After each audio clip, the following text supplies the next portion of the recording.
अगले चैप्टर का title heavenly days.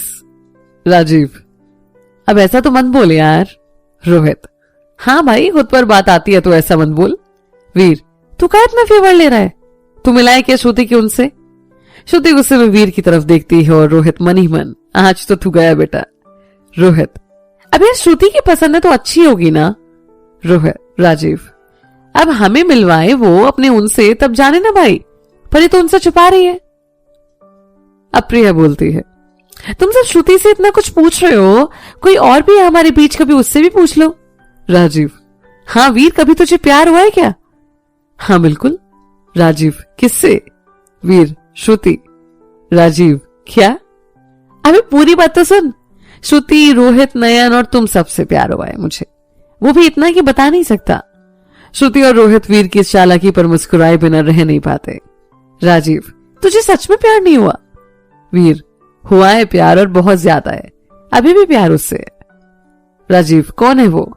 तुम्हारी भाभी है, इससे ज्यादा कुछ नहीं, अभी इतना ही जानो। राजीव, जैसे आपकी मर्जी। फिर सभी वहां से मार्केट की तरफ निकल पड़ते हैं, जहां पर सभी वहां की काफी लोकल डिशेस ट्राई करते हैं और शाम के वक्त सभी गेम जोन जाते हैं। वहां पर ढेर सारी गेम खेलते हुए वक्त का पता ही नहीं चलता। सभी वापस लॉज की तरफ निकल पड़ते हैं। लॉज पहुंचकर सभी ड्रिंक करते हैं और खाना खाकर सभी अपने अपने कमरे में चले जाते हैं। वीर, क्या हुआ श्रुति, नाराज हो? श्रुति, नहीं तो। वीर, बोलो ना यार। श्रुति, बोला तो कुछ नहीं हुआ, और क्या बोलूं? वीर, ठीक है सो जाओ। वीर वहां से बाहर निकल जाता है, टेरेस पर जाकर सिगरेट जला लेता है। इधर श्रुति थोड़ी देर तक तो गुस्से में लेटी रहती है, फिर उठकर टेरेस की तरफ जाती है। यहां क्यों खड़े हो, चलो सोने। वीर, आप जाओ, मैं आता हूं थोड़ी देर में। श्रुति भी वहीं रुक जाती है। मैंने कहा ना आप जाओ, मैं आता हूं थोड़ी देर में, साथ ही चल लो ना।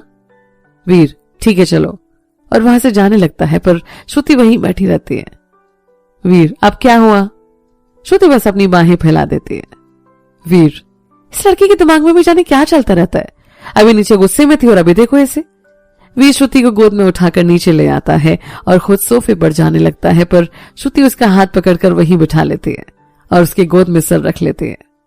वीर, क्या हुआ? श्रुति, अच्छा नहीं लगता। क्या? यह कि कोई चिढ़ाए मुझे कि तेरे उनको और उन बातों के बारे में। वीर, अच्छा तो ये बात है। श्रुति मासूम सा चेहरा बनाकर हंसते हुए, हाँ। वीर, तो क्या हो गया, दोस्ती तो है ना सब हमारे।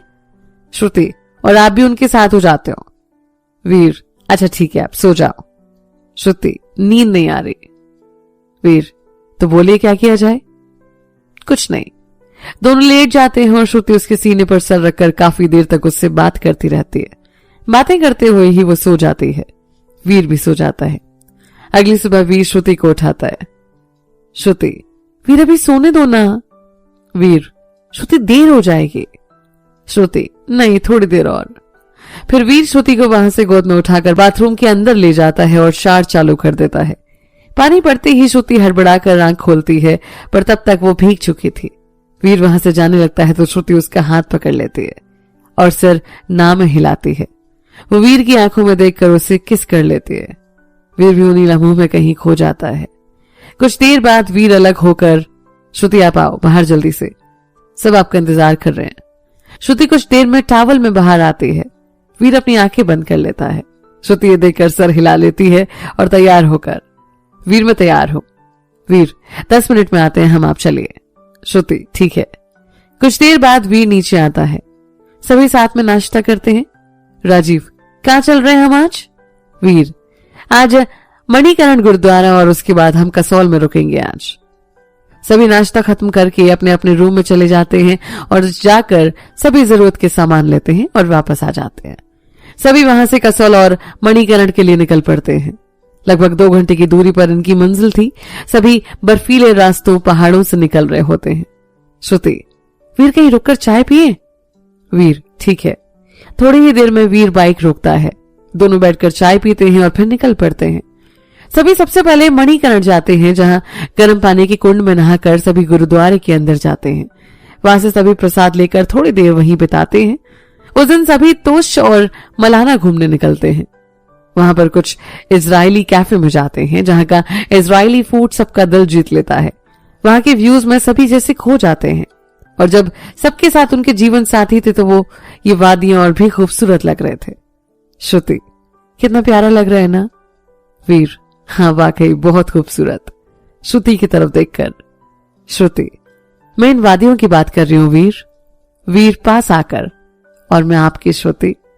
दोनों मुस्कुराकर रह जाते हैं। सभी वहां से निकल जाते हैं और अपने होटल की तरफ आते हैं। राजीव, वीर आज डोंगरी पिए? वीर, मर्जी है, बाकी सब रेडी हैं तो मुझे कोई दिक्कत नहीं है। राजीव फिर जाकर सबके लिए डोंगरी हिमाचल की लोकल शराब ले आता है और सभी उसे नदी किनारे बैठ जाते हैं। ठंडी हवा, शांत माहौल और अपनों के साथ ये सब काफी सुकून पहुंचा रहे थे सबको, और सब वहीं बैठे इन पलों को जी रहे थे। वीर, काफी देर हो गई है, अब चलकर सभी सो जाते हैं क्योंकि कल का ट्रैक टफ है तो आज आराम करना बहुत जरूरी है। अगली सुबह सभी उठते हैं, पर धुंध ज्यादा होने की वजह से सभी थोड़ा वेट करते हैं और फिर धुंध छटने के बाद निकल पड़ते हैं। उन्होंने वहीं होटल से एक आदमी को साथ ले लिया क्योंकि सामान काफी ज्यादा था। सभी निकल पड़ते हैं और खीर गंगा ट्रैक पर निकल पड़ते हैं।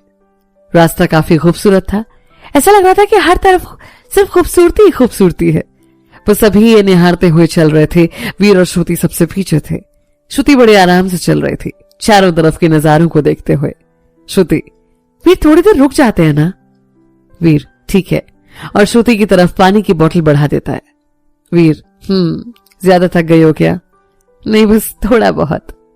थोड़ी देर बाद दोनों वहां से निकल पड़ते हैं। 6 घंटे के ट्रैक के बाद सभी खीर गंगा ट्रैक पर पहुंच जाते हैं। वहां का दृश्य देखकर राजीव, हाँ मेहनत सफल रही। सभी उसकी हाँ में हाँ मिलाते हैं। चूंकि सभी पहाड़ों में थे तो वो भी इतनी ऊंचाई पर शाम जल्दी हो जाती है। सभी वहां टेंट लगाते हैं और शाम होने से पहले आग जलाकर उसके चारों तरफ बैठ जाते हैं। इस ठंड में भी यही बस उनका सहारा था।